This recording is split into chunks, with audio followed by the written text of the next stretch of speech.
ഭഗവാനെ,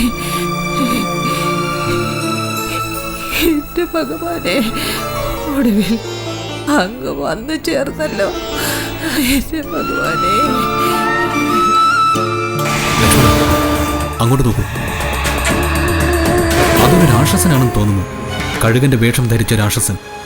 അവൻ സീതയെ കൊന്നു തിന്നിട്ട് ഇളവയിൽ കൊണ്ട് വിശ്രമിക്കുകയാവും. അരുത് ശ്രീരാമചന്ദ്ര പ്രഭു. രാക്ഷസരാജനായ രാവണൻ എന്നെ മുക്കാലും കൊന്നു കഴിഞ്ഞു. ഇനി അവിടുന്നായിട്ട് എന്നെ നിഗ്രഹിക്കേണ്ടതില്ല. ആദ്യം രാജ്യം നഷ്ടപ്പെട്ട് വനത്തിൽ പാർപ്പ് തുടങ്ങി. ഇതാ ഇപ്പോൾ സീതയും പോയി. നിർഭാഗ്യവാനാണ് ഞാൻ. ഞാൻ സമുദ്രത്തിൽ കാലുവച്ചാൽ സമുദ്രം പോലും വറ്റി വരളും. ജ്യേഷ്ഠ, ശാന്തനാകൂ. സമാധാനത്തോടെ ഇരിക്കൂ. എങ്ങനെ സമാധാനിക്കും അനുജ? ജീവന്റെ പകുതിയാണ് അപഹരിക്കപ്പെട്ടിരിക്കുന്നത്.